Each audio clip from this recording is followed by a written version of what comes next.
आज यहां पर भगवान राम और निषाद राज के मिलन का यह भव्य स्मारक निषाद राज पार्क के रूप में आपको देखने को मिल रहा है। आपके गौरव का प्रतीक बन गया है।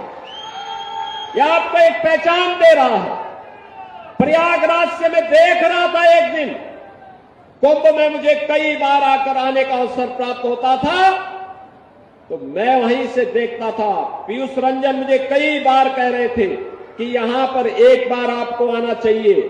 जिस दिन प्रधानमंत्री जी ने इसका लोकार्पण किया, इस पार्क का लोकार्पण किया, तब भी मेरी इच्छा थी आने की, लेकिन महाकुंभ के कार्यक्रमों में इतनी व्यस्तता हो जाती थी, नहीं पहुंच पाते थे।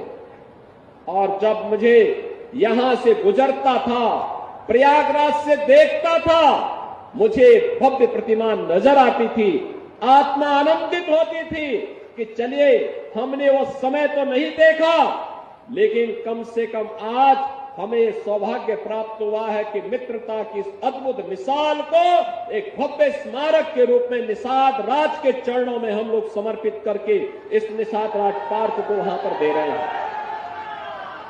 और बहनों और भाइयों, यही कृतज्ञता ज्ञापन होता है। अपने लिए तो सब जीते हैं, लेकिन पूर्वजों की थापी को, पूर्वजों की परंपरा को, विरासत को अक्षुण्ण बनाए रखते थे, उसके लिए करने वाले लोग ही जीवंत कहलाई जाते हैं, वही अमर होते हैं। और उसी अमरता की कथा को आगे बढ़ाने के लिए एक बार फिर हम लोग आपके बीच आए हैं। कुंभ ने बहुत कुछ दे दिया उत्तर प्रदेश को, देश को, सनातन धर्मावलंबियों को एक नई पहचान दिलाई है, दुनिया के सामने मिसाल प्रस्तुत करती है। इतना बड़ा आयोजन केवल सनातन धर्मावलंबी ही कर सकता है, कोई और नहीं कर सकता। इतना बड़ा आयोजन राम भक्त ही कर सकते हैं, कोई और नहीं कर सकता है। और इसके लिए राष्ट्रनिष्ठा चाहिए, राष्ट्रनिष्ठा।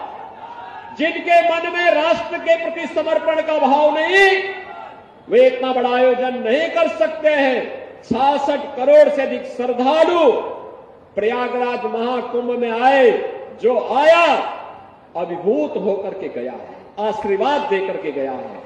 आज आप जाएंगे, कहीं भी जाएंगे देश के अंदर, दुनिया के अंदर, अपना परिचय देंगे, श्रृंगवेरपुर से आया हूं, प्रयागराज से आया हूं, आपको सिर आंखों पर बिठाने का काम वहां के लोग करेंगे, सम्मान देंगे।